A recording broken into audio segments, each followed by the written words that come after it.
gifted. I'm the type that's gon' go get it. No kidding. Yo, what's good, everyone?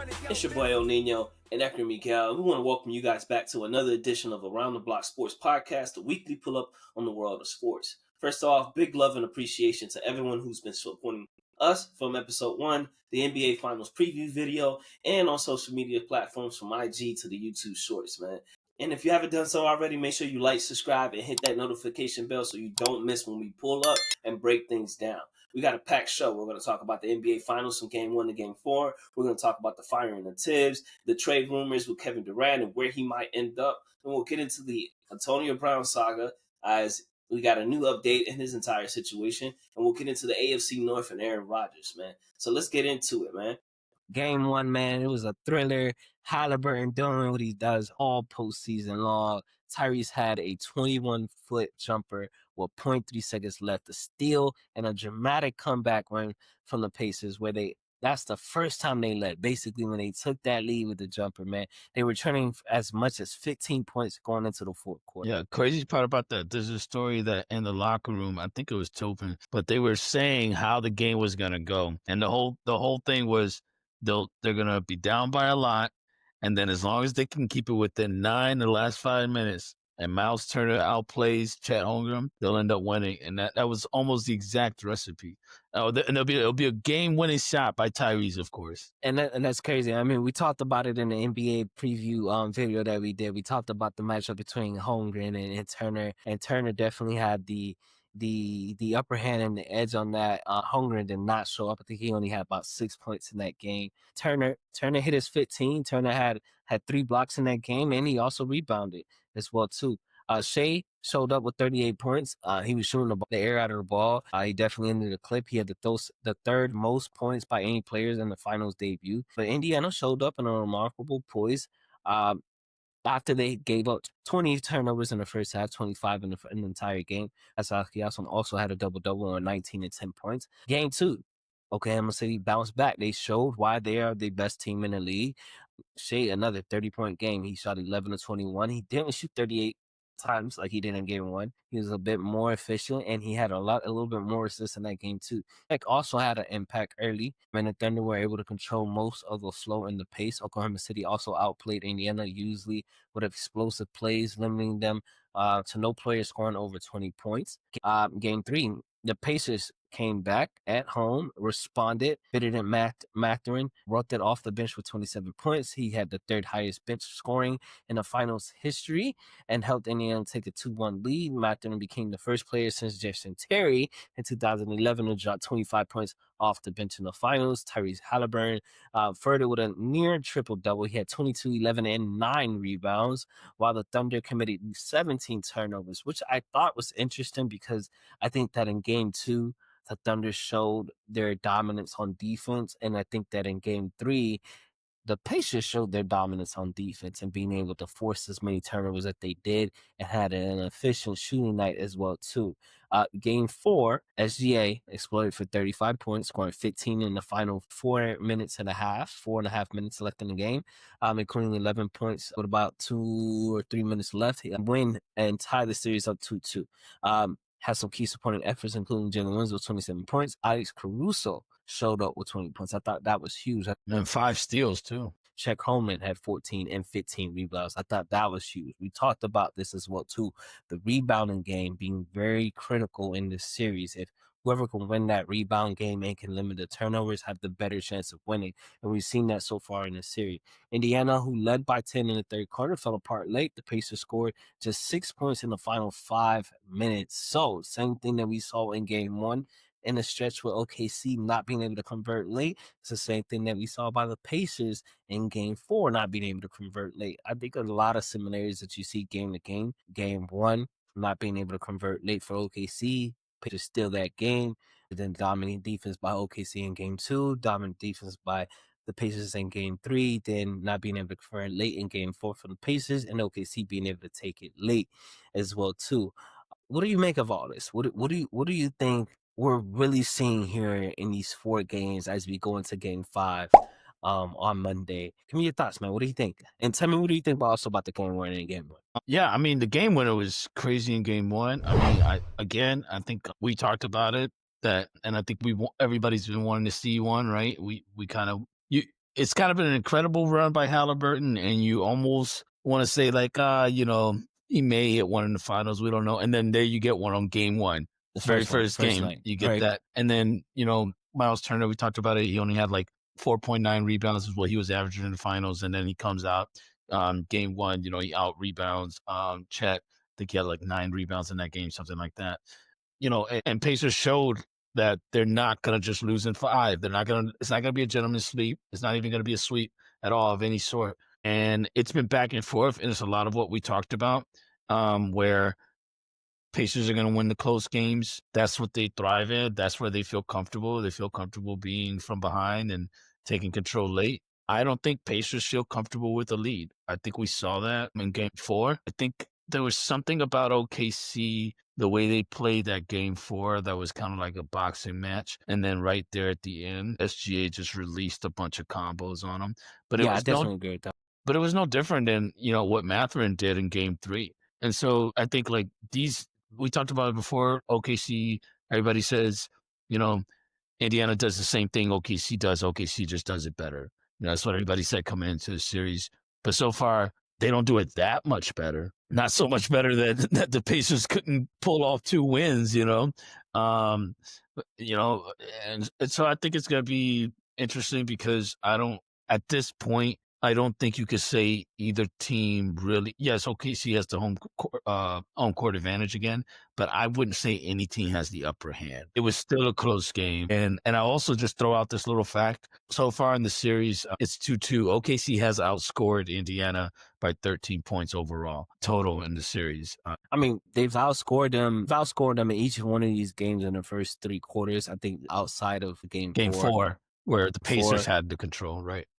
But the Pacers in the game, in those first 3 games in the fourth quarter, they've outscored them by a big margin as well too. It's something about the 4 quarters and the Pacers, but I think it's an interesting point that you bring up as far as the Pacers having a lead going into the fourth quarter and not really knowing what to do with that. Right? They definitely went into the fourth quarter in game 4 with the lead, and then only scored 17 points in that in that fourth quarter, and OKC scored 31. So it's interesting. Should the Indiana Pacers want to be going into these fourth quarters down to be in their comfortability zone to be able to close out the game? I thought it was interesting. I mean, they were up 10 points somewhat through the end of that third quarter, and I thought they were about to ice the game. I thought they were going to be able to close it out. I thought they would be able to take the 3-1 lead and make it difficult for OKC to have to win 3 straight games to win this finals. But OKC showed poise. They finally showed maturity. They finally showed that poise that we've been asking about, because we know the Pacers have more of the veteran players, right? We talk about a TJ McConnell. We talk about a Naismith who's played with Boston and seen some playoff action. We talk about former champion in Siakam. We talk about a 10-year vet in Miles Turner. But, you don't have that many veterans on OKC outside of Alex Caruso. But they were able to close it out. They were able to keep control of the game, stay close, stay in strike position to be able to make the most out of that game and be able to close out. Now, do you feel like Indiana let one get away? Because I feel like, I was just saying this just a little while ago here now today, that we're seeing a lot of the way each team is winning is like, it's like the previous team has won, right? So Pacers steal game 1. KC kind of looks like they stole game 4. OKC had a dominant defensive game in game 2. Then the Pacers had that same type of style of winning game 3. Do you kind of agree with that? And then what do you expect going into game 5? Are we looking at OKC just regaining full control of the series, taking a 3-2 lead, going over into Indiana and closing it out in 6? Or is this still pretty much of a boxing match, like you mentioned, and each team being able to counter each other? Because, and I also mentioned this because of Rick Carlisle and the adjustments he's been able to make going into the series, coming out of the loss, and both these teams have been good after losses in the postseason and in the regular season as well too. Yeah, I mean, these teams are going to rely on their defense. Like, that is what they're going to rely on. Both teams, right? Like, we know this. What is both teams? They want to play the passing lane. They want to be, in your face, almost handsy on defense, and just cause you to make mistakes so they can go on the fast break. They're not trying to play out of a half court set. So that's what they want to do, right? They want to get steals, long rebounds, push the ball, right? That's going to be the staple for both teams. The differences has been in, is it the bench that wins the game or is it the superstar?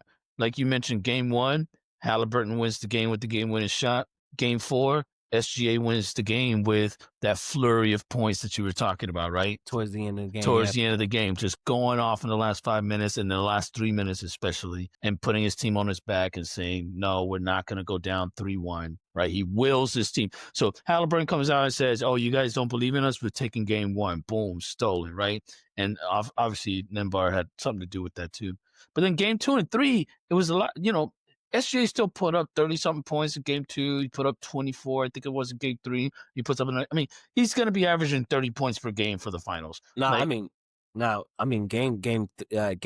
the Pacers won. Now they went heavy in trapping him and blitzing him, making him very fatigued. I mean, we saw him with his hands on his knees late in the game. We saw him not chasing down or boxing out at that shot in the corner and everything.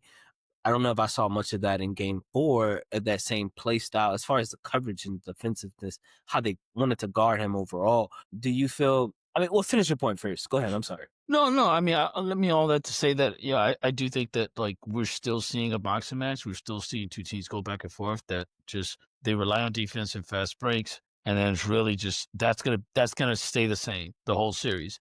We're going to see great defense, lots of fast break points. It's really going to come down to kind of what you're hinting at. Which bench shows up? Yes. How much is SGA limited? Does he have to go, 9 for 21 or 12 for 30 to get those points? Or is he having an easy game? And then, do the Pacers have enough for the last 2-3 minutes, to do what Pacers do? One thing that is clear to me in this series is that SGA is the best player on the floor.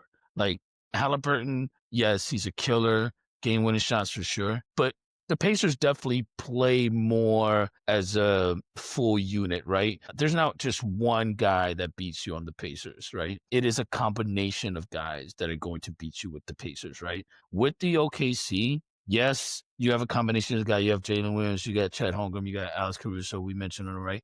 But at the end of the day, SGA is putting up 30-plus points, right? Like, that is the guy. He is your main guy, right? You are playing through your superstar, the MVP, right? Whereas the Pacers, and that's what makes the Pacers a little dangerous too, a little more dangerous, is that with the Pacers, I think, and you mentioned this before the series started, they just have a lot more weapons in terms of, like, a lot more guys that can score in double digits on any given night, and multiple on a given night. So we'll see how it goes from here. Even, like I say, even though OKC has home court advantage, I do think this series is still up in the air. Yeah, I'm interested to see if it still goes 7. Something that stands out to me is Halliburton and Miles Turner's play in this series. I think that, one, Miles Turner's efficiency throughout the entire game is very key. I think that in the both games that they've lost, he's been outplayed by Chet, right? Chet had a 12 and 15 game, or 14. What was it? It was a 14 and 15 game. And then in that same game, Miles Turner only put up 12 and, looking at it here, he had 2 rebounds. 2 rebounds? The whole game? 2 rebounds. This is game 4. And that's the Miles Turner we were saying couldn't show up. He can't be the guy who scores 13, 14 points, but only grabs 2, 3, 4 rebounds. Like, he's got to have 15, 9, 14, 10 kind of nights. Right. And then the other thing is just that when I was personally sitting down watching the game, Halliburton he had 18 points in that game, and most of his points didn't come in towards the end of the game where they were trying to, ice the game or close the game out. I think that he waited too long to be aggressive like how he was in game 3. I think those are two huge, like, Obi Toppin coming off the bench and scoring. T.J. McCollum coming in and being disruptive, bringing the energy and getting his 10 points, his 5 steals, his 5 assists. Nimbar playing defense. Pascal Siakam getting in there and getting his 8 to That's rebounds. one guy we haven't talked about much, Siakam. We haven't mentioned him a lot in this series so far. But I mean, he's been consistent in what he's been doing. But the thing is, I'm not gonna say it doesn't move the needle, but I think what does move the needle is that Chet Holmgren Turner's matchup and how aggressive Halliburton is being throughout the game, the entire game. Because him waiting until end of the third and the fourth quarter to start putting the ball in the basket. Look, Yeah, they've only lost one game in these playoffs when he scores 20 points and has 10 assists. They need him from the jump, getting into the paint, hitting his floaters, attacking the basket, him knocking down his three. He was like 1 of 7, I believe, in game 4. And I just think that his points, when they came too late in the game, and it just was not enough time, and then allowed OKC to gain control of the gain control and take the lead and hold the lead and close it out. You can't give a team that has probably the best defense that we've seen in decades, right? With such a great offense, because Shea is extremely effective in the mid range. Look, you can talk about some questionable push offs and this and that, but when he gets that space, he's gonna knock it down. And the thing is that you have to capitalize. You can't allow yourself to get going late against this team. They don't have too many. OKC and Alex Caruso scoring 20 points off the bench really helped them in game 4. Because if he doesn't get those 20 points, they probably don't get over the hill and take that lead and go into the fourth quarter to be able to close the game. So and even with it's that, Halliburton and Turner really being able to, it's not even dominate in their matchups, but it's put up the numbers that they respectively need to make a difference. What were you going to say, though? Do you know how many free throws Halliburton took in the first 3 games? He had no free throws taken or made. I don't think it's necessarily taken. It's made. I know he had no free throw attempts in the first 3 games. Look, and that might speak to the refereeing, but at the same time, to be able to get those calls, you got to get downhill. And we talked about this I think offline. It was just that he's not penetrating as much as he needs to. Well, he wants to orchestrate, right? Like that's kind of like where he's been coming at this from. They've been talking about, he's the great facilitator of the team. He kind of runs the show. He's the orchestrator. But they're gonna need a little something more than that. But yeah, 0 free throw attempts in the first 3 games. Dude, his first free throw attempts came in game 4, which was like in the third, which was in the second half, I believe. Which it came in the second half. So, all right, man. Let's talk about game 5 picks. Who do you got in game 5? OKC back home. They just tied it up 2-2. We seen a better Pacers team since game 2. What are we getting? Because they won game 3, they held most of the lead in game 4. What are we getting in game 5? What do you got? I cannot see Oklahoma losing 2 games in a row, and because I think that this is gonna go. They did. They haven't though in the series. Yeah. No, they haven't. And because I do think that this is gonna go 7 games. I have to say Oklahoma wins game 5. So Pacers won game 6. We're back in OKC for game 7. Okay. And I'm taking Oklahoma game 7, yeah. I'm going to double, triple, and quadruple down. I think that, and call me delusional, call me what you want to call me, I think that the Pacers have shown that they're not scared of OKC. I think that basketball gods wanted OKC to win on the road. I think that the NBA wanted them to win on the road, right? They didn't want the Pacers to still win all 2 and at home and take it back to OKC with a 3-1. I don't think that's what they want to see for the league. I'm not saying that means that the league is rigged or whatever, but I just think that's basketball. But I think the Pacers win game 5. I think Pacers win game 5, OKC wins game 6, so we're back in OKC for game 7. I wanted to say Pacers are going to win 2 more games than OKC. I want to say they're going to win in 6 because if they win on the road and they go back home, right? But if I'm being logical, hey, OKC don't lose 2 in a row. Okay, cool. Well, y'all came back and won game 4. Y'all lose game 5, y'all win game 6, and we beat y'all on the road. I mean, this And why could be not? one of those series where home court advantage doesn't matter. It could be one of It those doesn't, series. and it hasn't not mattered for the Pacers this entire playoffs. They've been the lower seed in each round, and they've closed out games pretty much on the road. They closed out game 5 on the road against the Bucks. They closed game 5 out against the Cavs. They won game 6 at home against the Knicks. So, I mean, they've been battle tested in these playoffs. They've been able to win on the road. They're not afraid of doing so. And I just think that there's just more scoring on the Pacers than there is on OKC. And like you said, this comes down to rebounding and whose defense shows up. And the Pacers defense is highly underrated in these playoffs. Well, we'll see what happens. We'll see what happens, but shout out to Pascal Siakam. We didn't really get much into it, but he has been very much consistent for these Pacers. This Pacers team, I do think if the Pacers win, I think we're looking at Pascal Siakam taking home the Finals MVP. If not that, obviously SGA takes it home. He's been scoring over 30 points a game in these series. But let's move on. Staying here with basketball, but moving on to the firing of Coach Tibbs in New York. What do you got on that What for a us, shame, man? What a shame. Can you bring us home with that? So, it was just 3 days after losing the series, New York Knicks decided to fire coach Tom Thibodeau.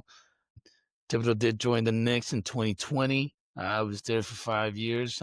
He did win Coach of the Year in 2001 with the Knicks. He brought the Knicks. He ended a 7-year drought. Turns the playoffs in 2021. We've seen some conference finals this year, as we all know. I mean, brought the Knicks, back into glory. Yes, very much so. Turned around that franchise, and that's not the first time he's done it. That's been his whole career. Yes. He began at Chicago Bulls in 2010. I was there for 5 years, and he in 2011 with that D Rose season, that MVP season, ended up winning Coach of the Year that year as well. I mean, as everybody knows, he's known for defense, huge defensive-minded coach. That on that 2011 team with the Bulls, they won 62 wins. He's the conference finals. And then he was with the Timberwolves, and we know how that went down with our boy over there with the Timberwolves. But he was there from 2016 to 2019 with the Timberwolves after Chicago before going to New York. And again, ended their playoff drought. They had a 13-year playoff drought in just 2 years. He gets them into the playoffs. So he's a proven coach. Shout out to Jimmy. He's a proven coach. His 58 win percentage is in 518 wins as a coach is one of the highest of any coach to have not won a championship. So he is in the top of coaches. I mean, he's a master motivator, right? Defensive minded guy. People talk about he wears his guys down. So there's been some criticisms about that. I mean, Brunson loved him. They say he did have some challenges with Towns. I'm not surprised. I mean, you look at he coached him in Minnesota though, so it's just I mean, he in my opinion, you asked for him. You asked to bring him over from Minnesota. I mean, you coached him in Minnesota. You know what you were getting out of him. He knew what he needed with Towns. He knew what Towns was gonna be able to provide for the Knicks as well as what they had with Bridges when they brought him over as well too. And then absolutely with Bridges and all that. And then of course, we're now looking at the vacancy in New York, and two biggest names are being dropped right now at the moment are Mike Malone and Jason Kidd. You got Mike Malone, championship pedigree, a guy who can bring a system over. And he actually is free to pick up, right? Jason Kidd would actually have to agree to leave the Mavericks to come over.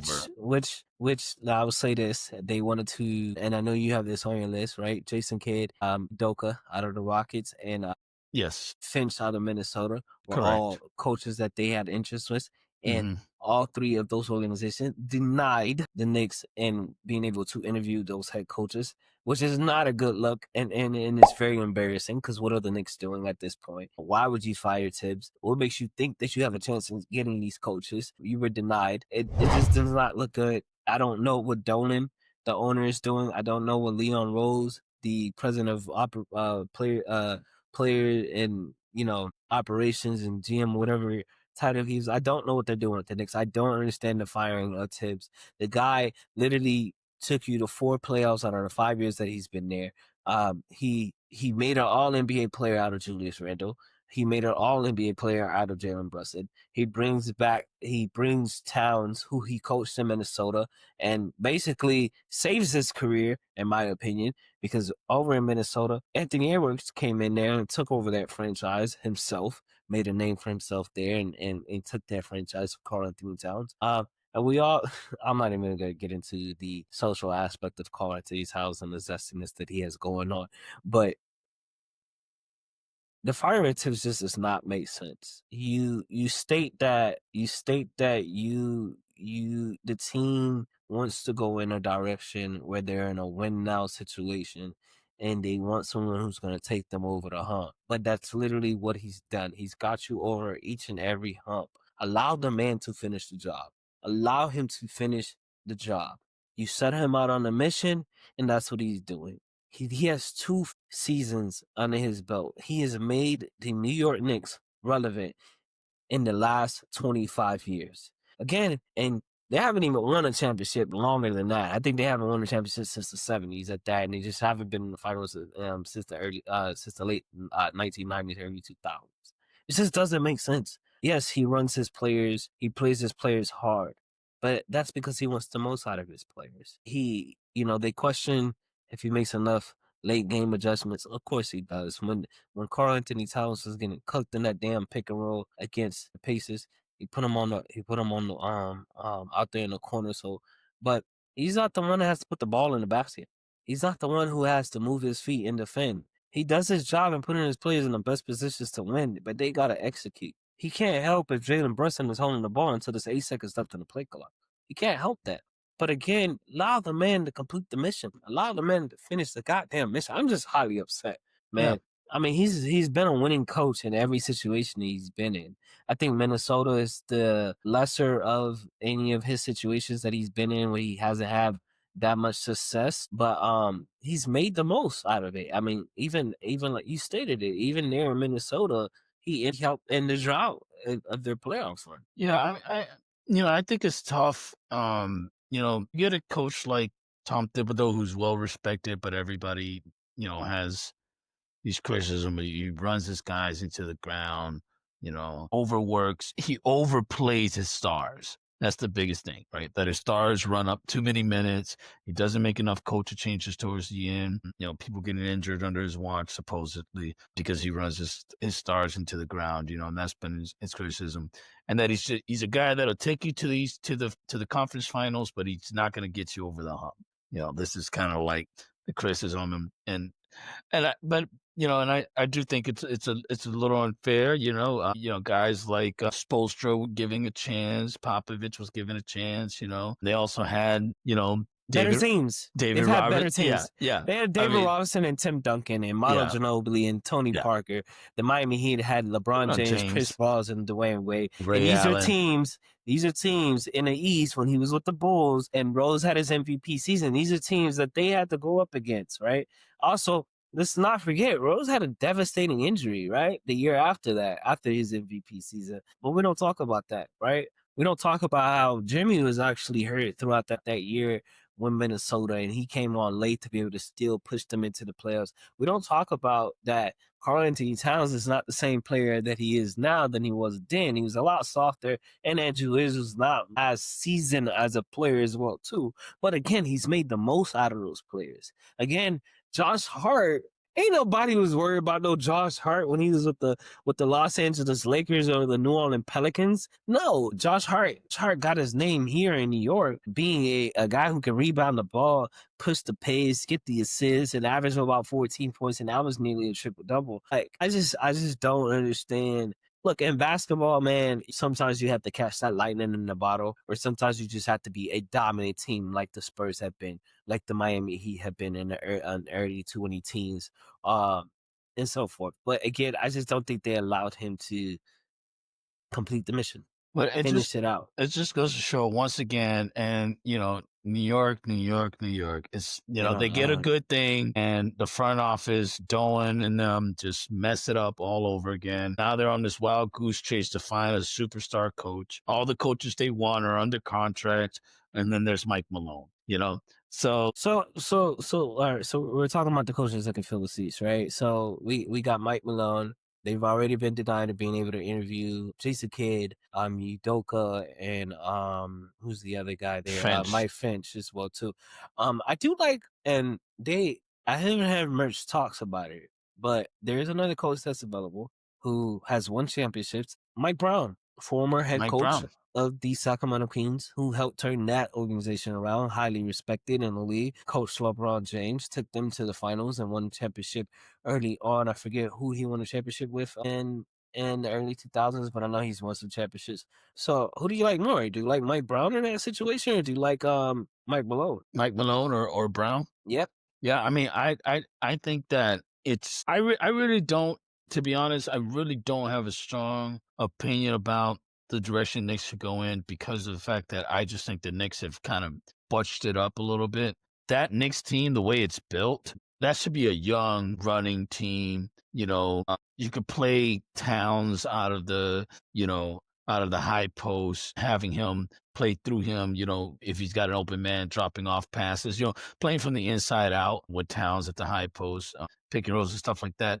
I do think Mike Malone, having coached a center who can pass and shoot threes, I do think Jalen Brunson's game is not too dissimilar from a Jamal Murray. I think In range, can Yeah. shoot the three, can play the pick create and his roll. own shot. Yeah. Can play the pick and roll, can create his own shot. I also think, with Hart and some of the other weapons they have, I don't see that team too different from the team that Mike Malone was just coaching. And he can probably run some of those same sets and schemes.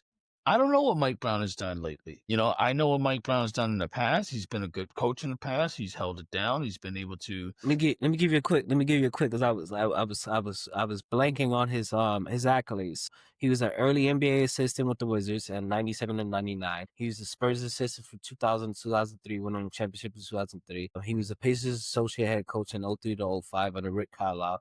At that time, he also coached LeBron James' 2007 finals run. He also has the Golden State from 2016 to 22, so he has those 3 titles as well too. He has earned his second NBA Coach of the Year with the Kings. His first was, I believe, in 07 with the Cavs as Cavs. well too. So he is decorated as an Yeah. assistant. I And just he don't has know a that he's couple of head coaches. I just don't know that he's a sexy year. enough name. I think And New York market.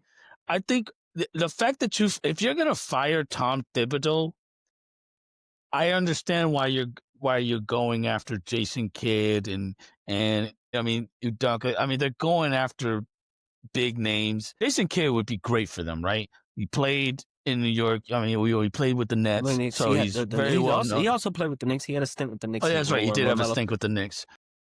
But my point is, he's a guy who's loved in New York, right? In New York, yeah. He's got a big. You bring him to New York, man, and that's like the New York lights. You're gonna get so much attention there, and that's something that I think the New York front office looks for, which I think shoots them in the foot sometimes because you let go a guy like Tom. But then you look at, Mike Malone, that's another big name because he's won the championships recently, right? I don't know that Mike Brown's a sexy enough name for the New York market.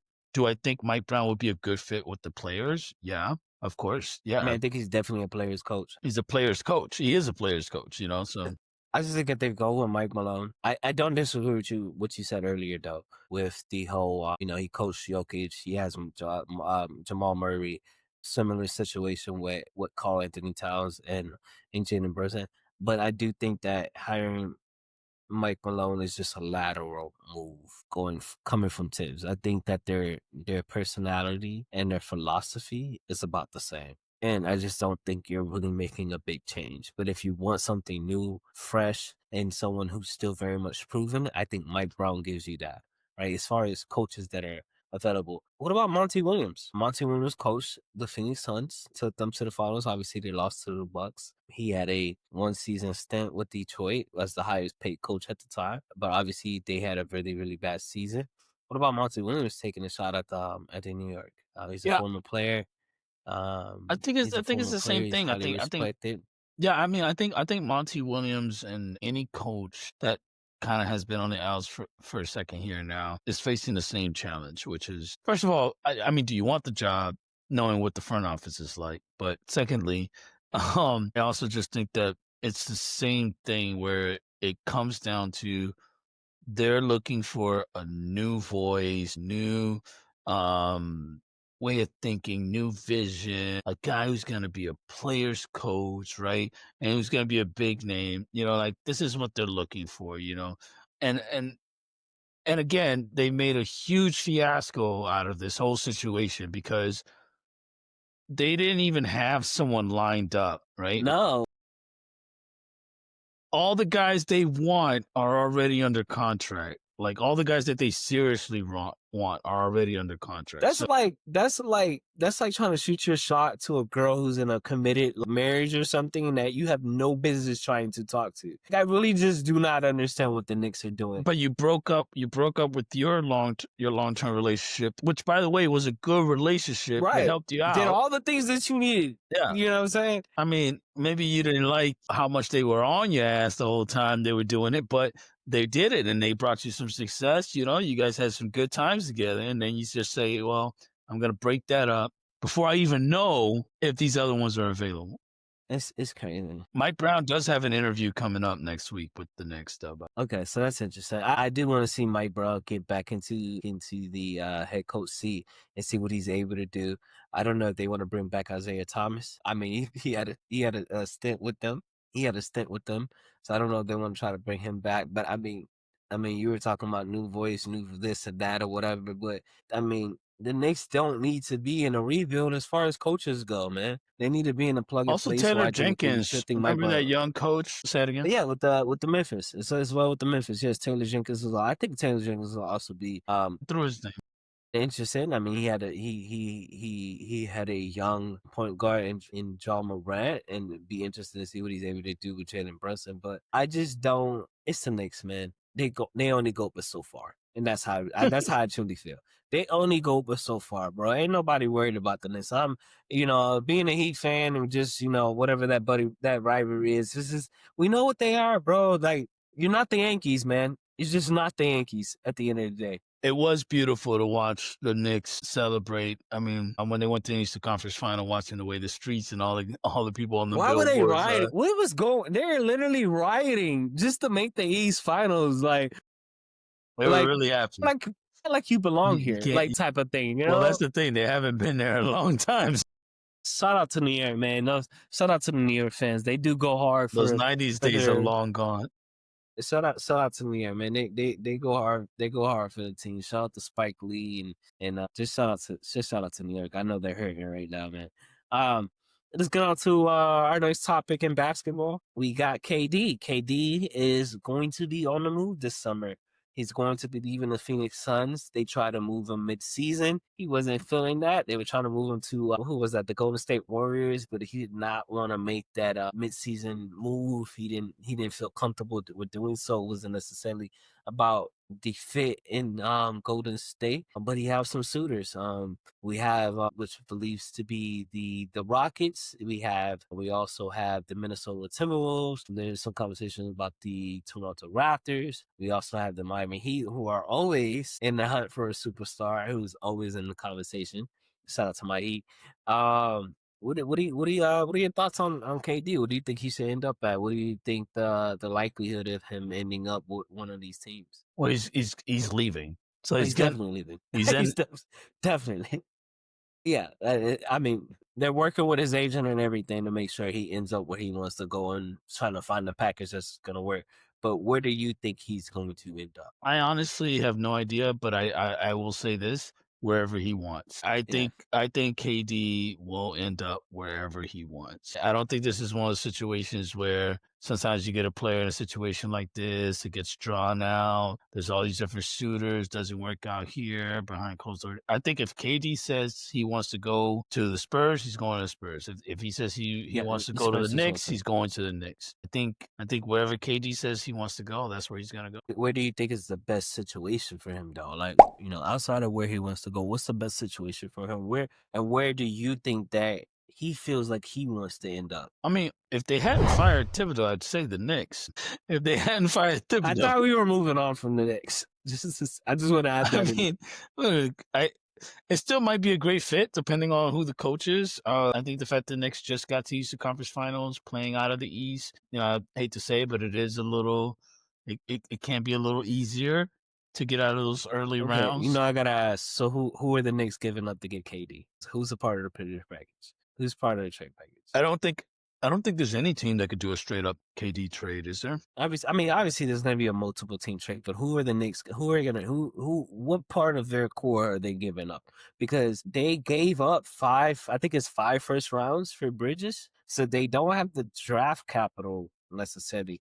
Which just let's remember, the Suns gave up Cam Johnson, Mikal Bridges. They also gave up Jay Crowder, and they gave up about 4 to 5 first round picks to get KD. And then the Knicks already gave up also 5 picks as well to get Mikal Bridges, who is also part of the original KD trade. So who are the Knicks going to give up to try to make that trade? Bro, I'm not sure who the Knicks would give up to make that trade, to be quite honest with you. And I don't know that there's enough. Like, at this point, I guess the real question is, what is KD worth? I'm going to tell you right now. I'm sorry. I don't care how great KD is. I don't care that he's still averaging 25 to 27 points a game. I don't care that he's able to still play elite defense when he wants to. He's able to move the ball. He's still one of the greatest scorers. I understand that. But at 37 years old, I'm not giving up more than 2 first-round picks. I'm not doing that. You're not going to force my hand and give up a full package for KD at this age and time. Like, bro, I'm going to give you a starter. I'm going to give you 2 to 3, like, really good rotational players and 1 or 2 first-round picks. But I'm not giving you the whole house in the kitchen sink for him. Just not doing that. Let's be realistic. Guy's 37 years old, bro. He's 1 injury away from ending his career. And he's already had ankle situations that he's had. I'm just not doing that, bro. Okay, so I love KD, bro. I'm not trying to disrespect him whatsoever. I'm not saying that he's not worth it. No. But As a president and as a GM, I'm not doing that, bro. It's just, no, I'm not. I'm just not doing it. That's what I said. I think the first question that when you're looking at a KD trade is, what is KD worth right now? Yeah, so I heard, I read somewhere that the Miami Heat, in the middle of this past season at the trade deadline, they offered Jimmy Butler, Josh Richardson, and then a couple of first-round picks in, and the Suns didn't bite. Now, we obviously know that what can be offered in the middle of the season and what can obviously be offered in the offseason was 2 different things. But I do like Minnesota for him. I like the whole aspect of him, Anthony Edwards, if they're able to keep maybe Naz Reid.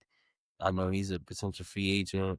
Maybe do a signing trade with Julius Randle or a signing trade with a Naz Reid, offer a couple first round pick. I think that's probably the best situation to win now, where you have a team that was in the Western Conference Finals in the last 2 years, and then you put him with his mentee, right? We all know Anthony Edwards' idol favorite player was Kevin Durant. You saw the back and forth that they had the year before in the playoffs. I think that's probably the best situation for him.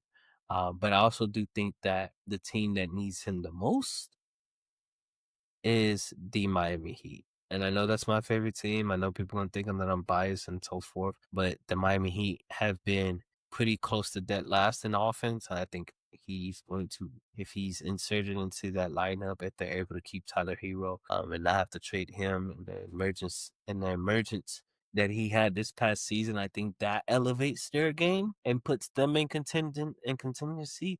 In the East as well, though, too. But I think the Minnesota Timberwolves is the best fit for him. I really think that if the Pacers win the finals, OKC would be, yeah, well, sure, Siakam, right? But I think if the Pacers win the finals, I think OKC, Kevin Durant coming back to where it all started and winning a championship on his way out with the team it all started with. You might be on to something. Did you know that Westbrook just declined his player option with Denver? No, I didn't know that. He just declined his player offers with Denver, so he's going to be testing the free agency. If OKC loses the finals, as you just mentioned, and they make a push for Kevin Durant in a trade package, they have the first round picks to do so. They have all the draft capitals to do so. We just mentioned have that the young talent. They can either offer up a J-Dub, they can offer up a Chet Holmgren. I think they should offer up Chet over J-Dub. I think J-Dub is Chet Holmgren pro. would be the person I think. Yeah, I think J-Dub has shown his consistency throughout this playoffs and how significant he is. I think you got SGA, J-Dub, Lou Dort, Kevin Durant. They still got Hartenstein, and they bring back Westbrook. I think you're onto something. I think you're onto something, my boy. My boy, I think you're onto something. Or just entertain myself over here. KD gets traded to the Miami Heat, and the Miami Heat pick up Westbrook, which is a player I think they've always needed. That energy, that tenacity. I think he fits the Heat culture. I think that would be something that's very much interesting. I don't see him going to the Spurs, and that's the same. And the reason I don't see him going to the Spurs is why. Ultimately, unfortunately, don't see him going to the Miami. Those teams are just not as close as maybe as you just mentioned OKC and a Minnesota Timberwolves team are from, And a New New York Knicks team. and as the well. New York Knicks team as well too. But I think the New York Knicks team give up too much to get him where they're not as competitive. I think if he goes to the Knicks, it's him being right back in the same situation that he was with the Suns. If the Knicks could figure this shit out, and like if they hired Mike Malone and all they had to give up was OG Anunoby and just like some other asset, like They don't have the pick, so they have to give up OG and Bridges. That already is a lot. That's pretty much your core right there. You're giving up your best three. You're giving up your two best 3-and-D guys. You know what I'm saying?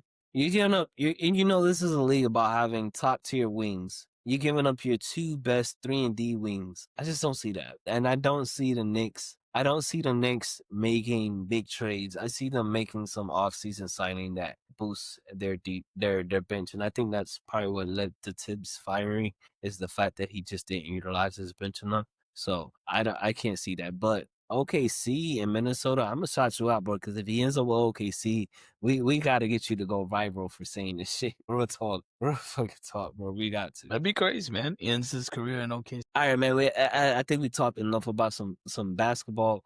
Let's get into some Antonio Brown, man. What do you got for us? Oh man, Antonio Brown. So We talked about this in the first episode, but where we at now with the Antonio Brown situation? So following up on Antonio Brown, actually very recently there actually has been a warrant out for Antonio Brown's arrest. I told you. You can't just go after somebody with a gun, my boy. What's the warrant for? Yeah, and that warrant is for that exact same incident that he was involved in at the Aiden Ross boxing event. And actually and I mean it's nothing to laugh at, but it was that guy Nantanbu, the halftime show activist, dancer person that reported. The report basically is he's being charged with attempted murder, which could go as high as life imprisonment. Apparently, the shots we heard at the end of the video, 2 shots. One of them grazed Nantanbu in the neck, and so Did not know that. yeah. Well, this is all coming out. What's crazy? I mean, the event was back on May 16th, and the warrant is now on June 11th. Now, remember, they detained him and released him. Yeah. Then Same night. And then upon further investigation, they say they found some shell casings. More eyewitness came up, and then I guess I don't know if this guy Nantanbu had to go see it at the hospital or anything, but basically they set a $10,000 bond, requiring him to be on house arrest. He apparently left just recently after the incident and went overseas. So he's been overseas. I was about to say that the warrant was issued while he was out of the country. Yeah, he is out of the country. He has to be extradited. Where is he? Do we know what country he's They at don't know right now? exactly, but they know he's traveling somewhere in the Middle East or Asia. I haven't heard any specific country yet, but that's where he's been traveling. So he might need to be extradited back to the U.S.? Well, basically, I mean, the next step is for him to be apprehended, and then I don't know if they're going to extradite him back to the U.S. I'm not sure if they're in the middle of trying to locate him in order to extradite him, but... Is he on the run? Is this giving that he knew what was coming when he got out of the country just in time? He pulled a P. Diddy when they raided his house or something? So this is they're saying, he left the country briefly after the incident, went overseas. So this is like part of the reporting of it. Did he leave the country because he was guilty? Was it related? Is he overseas for something else? Is it an event that he's doing? Is he touring? Is he taking a vacation? It is pretty suspicious that he left the country a few days after the event. And also, the fact that a warrant has come up at this point isn't necessarily weird in itself, because, that night they determined they held him, they questioned him, they had nothing on him, they released him. They didn't have any reason, any sort of just cause to be able to continue detaining him for the rest of the night. All that was heard was just, there were gunshots, blah, blah, but they found nothing on him, released him. But now they're saying that there's the videos that popped up through social media. So the social media videos, the cameras that were on site were being reviewed over this time, that they did a sweeping of the location and found shell casings. And upon further investigation, now they've issued a warrant for his arrest. I don't know, man. I'm feeling well about the entire situation. I have a couple thoughts. One, we first talked about the whole CTE and his history of CTE, and we showed the video. I blacked out. I'm not gonna lie, I blacked out. And then I also, we swept the scene and found shell casings. Like, y'all found that shit the same fucking night. I don't want to hear that shit. Y'all found out. Y'all already have this information, bro. That's nothing new. There's clear evidence in the video that he shot. It's not hard to find those shell casings. It's not like y'all went back days later and found this stuff. Then him leaving the country shortly after, you were detained, you were let go. Your representation, I'm sure, will inform you of the possibility that you're not free from this situation. Clear video evidence of you chasing someone down with a gun in your hand and so forth. And we all know this. I told you, man. I got friends who have their concealed license, and they carry down in Miami, and they were telling me like regardless of what the situation was, man, this does not look good for Antonio Brown at all. And I also have these thoughts where, as outside of all that, these witnesses that came up, are these just people that want money type of thing? Were there any incentives for them to come forward and speak on what happened from their point of view as witnesses? And we all know that eyewitnesses are not actually the most reliable, credible sources in these type of situations as well too. I think because of his history with CTE, that would be brought up in court if he is apprehended and he is extradited back to the USA. I think this entire situation is crazy. I think it's very unfortunate. They had kids out there selling candy, man. I don't know, man. I don't know, man. I just think this whole entire situation is crazy, man. No one should be getting fired at with a gun. That's one. Two, Antonio Brown needs help. It still goes back to the simple fact that Antonio Brown needs help. You need help, my boy. What are you doing? Now you out of the country, and now they have to come basically hunt you down, quote unquote, get you expedited and get you to court and face your charges for you to just plead what, insanity and plead CTE. It's gonna be interesting. I mean, what do you? I'm sorry, man, but where do you draw the line? You draw the line because you can't just claim CTE at this point. This is not going to be the end of the roller coaster of the Antonio Brown roller coaster. I am sure we're going to see more. There's going to be more to come. This is going to be this. This is like like the P Diddy situation, like one of these stories. I mean, it's gonna keep coming back. Yeah. So once he gets brought back, then the trial comes, and then I'm sure there's going to be some things that are going to come up during the trial, and then we'll see where this is headed. If Antonio Brown is actually going to end up facing jail time for this, or we're going to find out something new or different. Right? Were they lovers or something? I'm sorry. I think I'm just clipping. I'm just clipping at this time because apparently, you stated this before, though. You stated this before. They had some ongoing beef for a time now, or something like that. Yeah, this is like some long time thing between Nantanbu and Antonio Brown, some long beef. Apparently, Nantanbu very recently broke their silence about their feud, but it's an old feud between the two of them. Do you know what? Do we have the parameters of the extent to what the beef is actually about or anything like that? Do we have any information on that? No, I don't have much on that, but what we do know is that this guy Nantanbu, he basically has said that their conflict goes back years. So this is not just a recent thing. It goes back years, that it's been personal, that he's been a halftime performer in the past, and I mean all these things, but there's nothing clear cut in terms of like you know, that I've seen.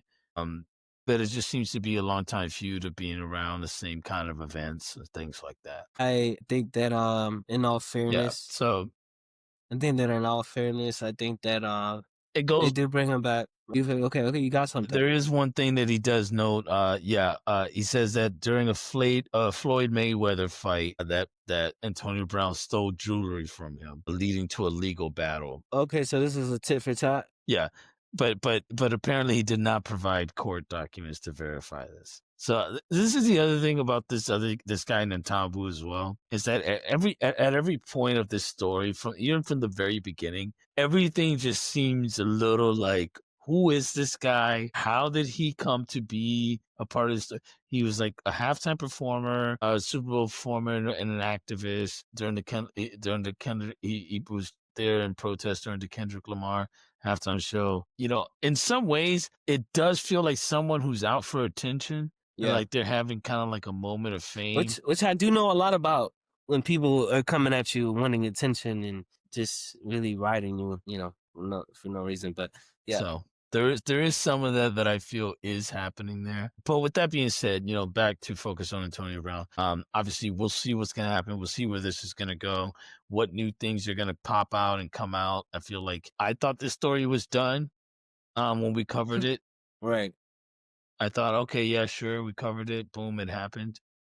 We're gonna find out they're secret lovers, bro. I'm telling you right now. We're about to find out that they're secret lovers. That's exactly what it's giving. But that's it. I hope that they are able to extradite him back to the USA. I hope that we do get a trial date and get him into court, and we get to the bottom of all this. We get to find out about this mysterious guy and exactly what this whole feud is about, and we get to the bottom of that. Talking about former NFL players, let's get into current NFL players. Aaron Rodgers has officially signed with the Pittsburgh Steelers, shaking up a little bit of the AFC North. Which this brings us to our next topic, man. The AFC North and Aaron Rodgers, and what that whole outlook looks like as we get into this new NFL season. That is already looking like a very promising one. So Aaron Rodgers officially signs a 1-year deal with the Pittsburgh Steelers for $13.65 million, up to 19.5 incentives. This isn't smoke. This is steel forged. And he's 41 years old. Aaron Rodgers taking one last swing in a brand new city, right? New system, new challenges. Aaron Rodgers joining the Pittsburgh Steelers. What do we make of his legacy? What do we make of Mike Tomlin and what he's going to be able to do with Aaron Rodgers as his quarterback? He's made the most out of Justin Fields. He's somewhat made the most out of Russell Wilson, and we've already know what his track record is. He's always in the playoffs. He's always making a mediocre Steelers team a very affordable, competitive team.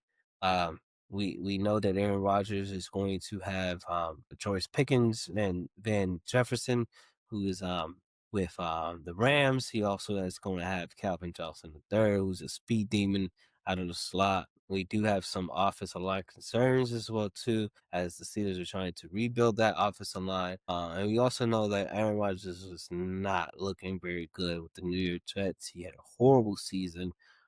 He ended up having his head coach fired with the Jets.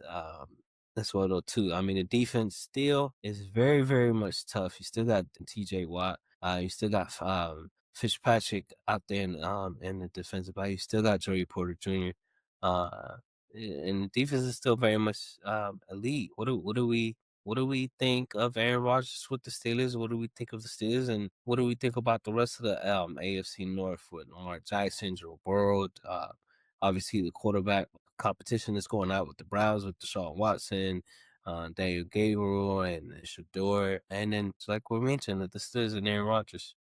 Yeah. Well, I mean, yeah. Let's talk about who Aaron Rodgers is, right? I mean, he's a Super Bowl champion, 4-time MVP. He's a What time, boy? he's a That's 10-time Pro crazy. Bowler, right? Yes, sir. Four first team All Pro Bowls. You know, that's the Steelers. That is the franchise where he won his Super Bowl title, was against the Steelers.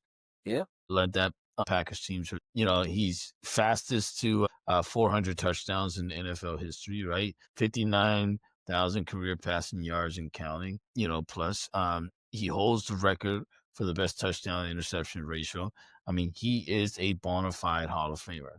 Who also is Aaron Rodgers? He's the guy who was doing ayahuasca, and he's the guy that was taking 4 days of being like blacked out, no communications with anybody, deciding if he was going to retire or not. I mean, he's the guy who's accused of taking Percocets. He's the guy who had the controversy with COVID. You know, I mean, like his off the field antics over the last 5 years, you know, have been a little bit of a distraction. You know, he gets to the Jets and, you know, he brings over almost everybody he wants.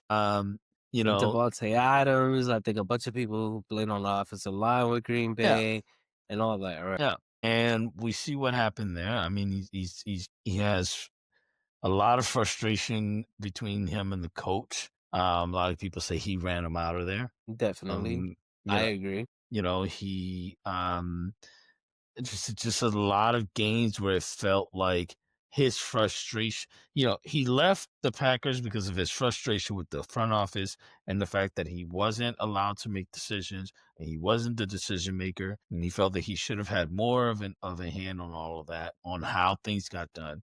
He goes over to the Jets and, you know, it's the same thing. You know, he's having this, you know, frustration. And so going over to the Steelers, I mean, you know, this is going to be interesting. This is not the same. Even when he was coming off from the injury, he looked better as the season went on, like middle of the season. But then towards the end of the season, you know, kind of didn't look as good, you know, again. And, you know, you could blame it on a lot of different things in terms of the Jets themselves, the defense, you know, towards the end of the season. I kind of let up a little. They played better defense at the beginning of the season. But I have to say, you know, it is just not the same Aaron Rodgers. He's older, of course. You know, a lot of people say, "Oh, well, Brady, you know, he was doing it, you know, at 45," and it's like, well, not everybody's Tom Brady. You know, no offense to Aaron Rodgers. That Pittsburgh Steelers team, though, that defense. I mean, all they need is somebody to manage the game, right?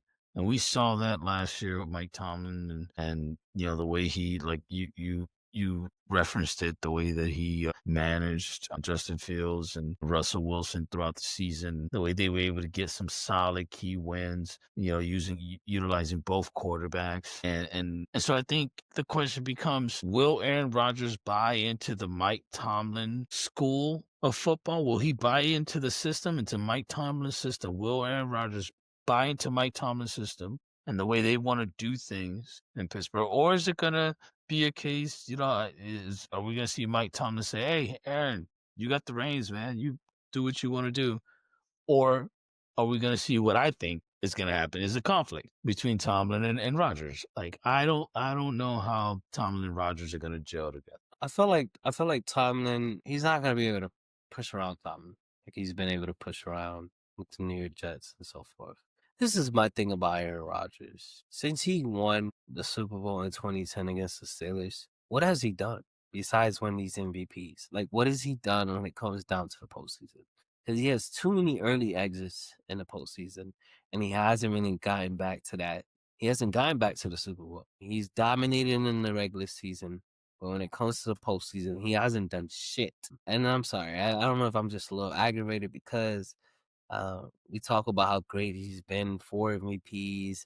We talk about the TD and interception ratio, but what has he done getting back to the playoffs and actually making a run like the Tom Brady's, like the Peyton Mannings, like the other elite quarterbacks that have done something in the last 10 years? Because as far as I understand, he's been kicked out of the playoffs since that Super Bowl win. He's been kicked out by the Giants. He's been kicked out by the 49ers and so forth. And he just hasn't shown much. Now, do the Steelers just need another game manager, as you mentioned? I think so. Yeah, that's fine. I think the defense hold them over. I think Mike Tomlin's ability to coach at a high level plays well against that, but I just think he doesn't get the Steelers over the hump. He does it at the age 41. He is not Tom Brady at the age of 41.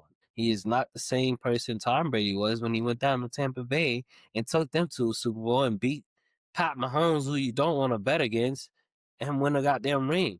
I'm sorry. I'm just not on this whole Aaron Rodgers train. I'm not buying it.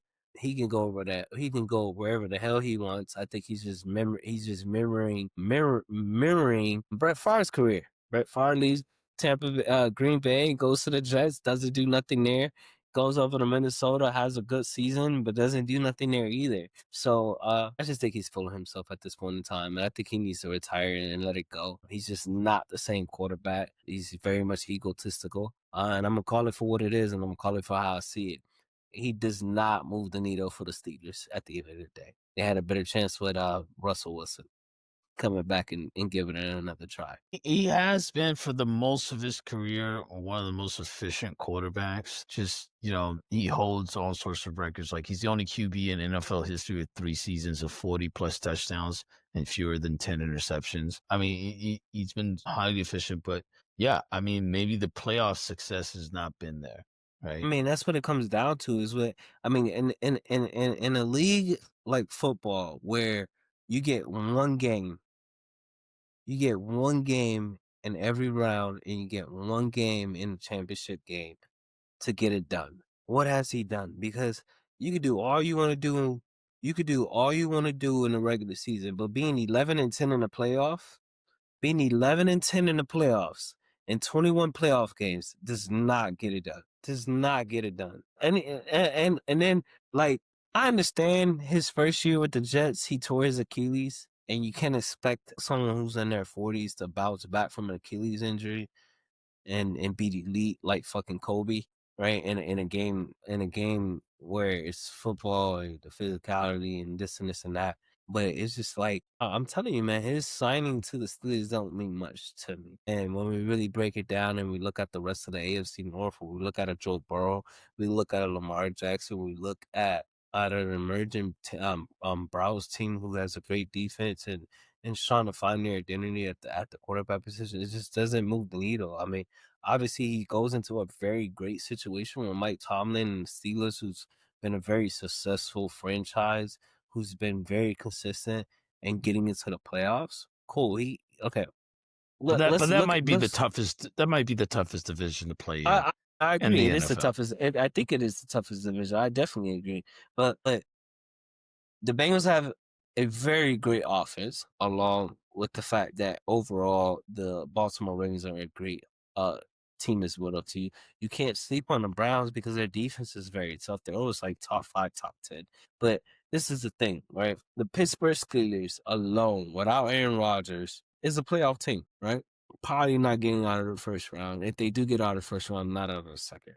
So does Aaron Rodgers give you over the hump and get you into the AFC Championship game and into the Super Bowl? And if at that, you still got to deal with a Joe Burrow in a playoff if they get in. You still got to deal with Lamar Jackson if they get. And this is alone just in their division. You're still not even talking about a Patrick Mahomes. We're not talking about a San Diego team that looks like they're promising coming into this year with Justin Herbert. We're not talking about Let me ask you this. Tua, who's had over 100 QR rating. I think we've seen that stat recently.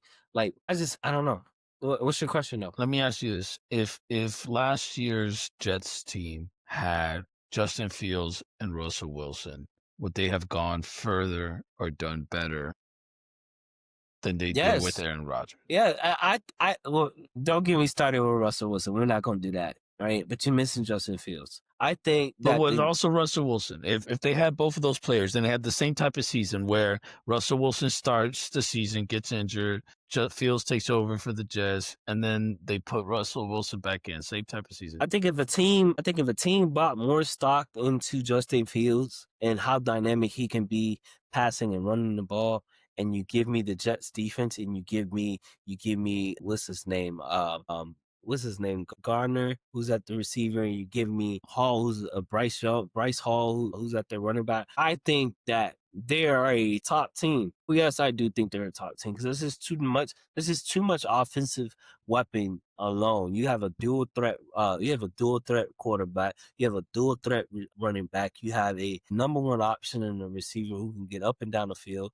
You have a top tier defense who was put in a bad situation every time they went out on the field because they weren't moving the ball on offense at all. So yes, I do think that if you put Justin Fields on the Jets, they have a lot more of a successful outcome than they did with Aaron Rodgers. One, Aaron Rodgers is not as mobile as he used to, and regardless if he still has an arm, it just wasn't working with the New Yorks. I mean, you could talk about there was a lot of drop passes, but did he not bring over the receiver that he had in Green Bay? Did he not get Devontae Adams to come mid-season, who he played with also in Green Bay? Like, I mean, like, what else do you want us to do? Do you want to bring back the Ring of Honor Green Bay Packers and play on the Steelers? You want to bring Troy Polamalu out? Do you want to bring out Hines Ward from the Steelers to come out and give you everything that you want to get and still do nothing? You haven't done nothing since 2010, bro. You have not done nothing since 2010.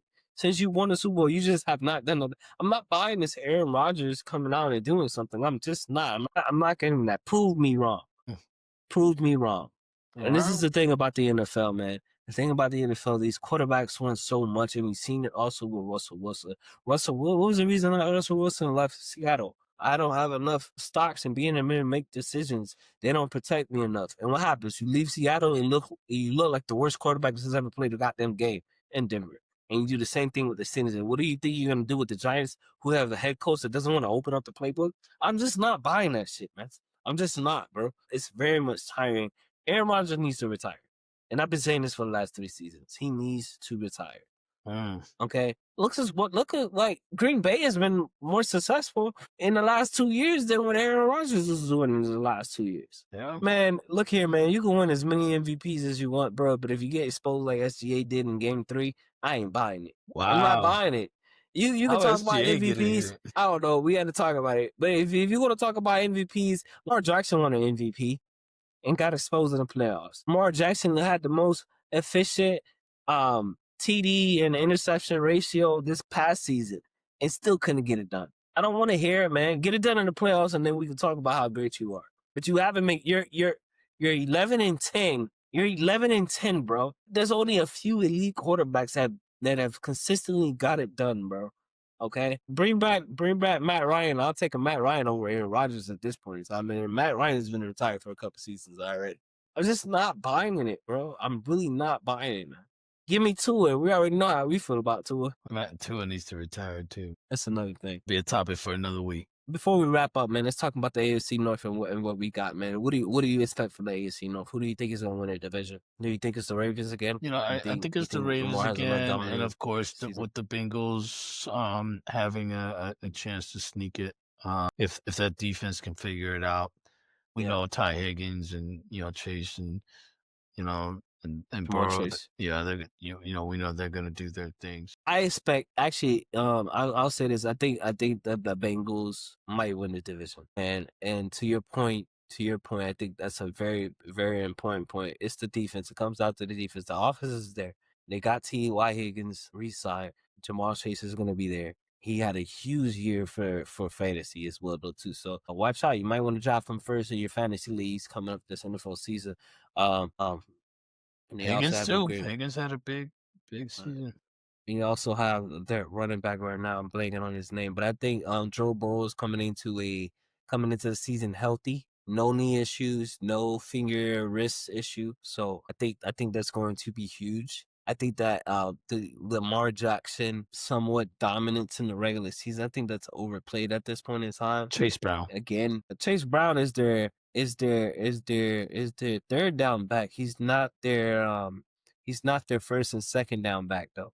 He's their third down back. Who's the other back that they got out there? Well, Chase Brown's he's their starter, but they also got Zach Moss. That's not their starter. Zach Moss was taken over because Perrine? Are you Yeah. talking about Perrine? You know what it is? I Samaji? think I think he ended up going over to the Are you thinking about Texans. Dixon? I think that's yeah, Dixon, but You he thinking ended up about going over Dixon? to the Texans. Yeah, I Yeah, was no, thinking it's about Dixon. Chase. It's Yeah, Chase you're Brown, absolutely Jamar right. I'm Chase. sorry. Okay. Yeah. You're right. I'm sorry. Yeah. Shout out to Dixon. He's out with Houston. He had a huge season and a huge fantasy season last year as well too. So yes, Chase Brown as well too. But T Higgins and Jamar Chase, and I think Joe Burrow coming into this season healthy. No knee situation, no wrist situation, no finger situation, and none of that. And how great that offense was last year. I think if they do figure it out defensively, I think they give the Baltimore Ravens a run for their money. But yes, I think that, as you mentioned as well too, I think this will also be one of the tougher divisions coming into next season. So did you give me a pick though? Who's taking the division? Yeah, I mean, I still think. I mean, I know you got the Bengals, but I'm still gonna take the The Ravens. Ravens. Yeah, I'm still gonna take the Ravens to take that division. With the Ravens still winning the division as you picked them, what do they look like going into the playoffs though? Because that's the big question. It's like you do what you do in the regular season, but how do you capitalize in the playoffs? What are we getting from the Ravens in the playoffs? Do they finally get over the hump? Do they finally get to the AFC Championship game? Do they finally get over the hump and get into the Super Bowl and bring back a title since what was that 2014 for the Ravens? This is the last time they were up. They were there. Their last Super Bowl was against the 49ers and Kaepernick. Shout out to Kaepernick. Yeah, I think it's tough They because won in I don't 2000 and they won in 2012. Shout out to Joe I Flacco don't as well. He won the Super Bowl MVP. I feel when you look at the Ravens runs in the playoffs, they've had these great seasons. They get to the playoffs, and it comes down to you know Mara hasn't fumbled all year, but he has, two costly fumbles, or he hasn't thrown interceptions all year, but here comes an interception, in the playoffs, crucial moments and these turnovers and penalties. And, and the defense, I think, it was still a good defense, especially secondary. You could run on that defense, though. I don't think the Ravens are a team that's needing some big overhaul. They just need to patch up a few things. I see them back there. Can they get over the first, second round playoff hump? I mean, I Lamar hope Jackson so. only threw 7 interceptions last year with 26 touchdowns. He had a 3.7 to 1 TD to interception ratio. In the postseason, sorry to cut you off, for the postseason, he has a 1-to-1 TD interception ratio with only a 56.5 completion rating in the playoffs. He's 2-4 in the playoffs. It's a big swing from what he's doing in the regular season to when he gets into the playoffs. But finish your point. I'm sorry. I just want to give the viewers the stats, Yeah, no, I mean, and I think that's the point I'm making is that you have these great regular season stats, and to the playoffs, and yeah, he's got these unfortunate fumble here, all of a sudden interception there that is uncharacteristic, and um, you start to wonder, is Lamar tightening up? Are the Ravens just not a team that can, get over that hump? What is it? Because the defense is there. They do have the running game now. We thought that was going to be a big game changer for them, having Henry down there and being able to put those two guys together, maybe running some RPOs. But they also faced a Bills team that was a favorite, and a Bills team that a lot of people thought should have beat, KC. the Kansas City Chiefs. So, it's the AFC has been a very tough division in the last recent years, and it's a tough division to get out of. Not knocking the NFC at all, but I feel like the AFC is just on a different level in terms of the depth of competition. So we'll see. I mean, I think the Ravens will be there. I think they'll win the division. I think they'll be there in the playoffs. I'm not quite sure how they get over the hump. Except to say that just It's definitely ball security. I mean, it was a tough drop by Andrews. I mean, he had the opportunity of catching that ball in the end zone and being able to ice the game with the TD. But you also had two 2-point costly. conversion, You had yeah. the costly fumble and the costly interception. That were big killers for Lamar Jackson. And I think that's just like you said, that's been pretty much what it is. It's being efficient as far as completion and being efficient as far as not turning the ball over. We'll see, though. I do think, Joe Burrow was in the Super Bowl. He was in the Super Bowl. Yeah, was he in the Super Bowl against just... Did he make it to the Super Bowl? Or was it that he just got to the AFC Championship? He was in the big game. They ended up losing to Kansas City. They're in the same conference, though, huh? Did he make a Super Bowl appearance? Oh, they lost to the Rams. Yes. They made the Super Bowl in 2022. They lost to the Rams. That's Matthew Stafford's first Super Bowl. But look, I mean, Joe Burrow has made it that far. He's gotten there. Lamar has not gotten there. Joe Burrow has in less games. So I'm very much eager to see what the Bengals do. If that defense can come, if they can just be a middle of the pack defense, we might have something with Joe Burrow. I mean, he has the arm, he has the accuracy, and he has the weapons. He has better weapons than what Lamar Jackson does. I think they rely heavy on Lamar Jackson having to run the ball and push that ball off the floor. Sure. And he also didn't have a bad Super Bowl game.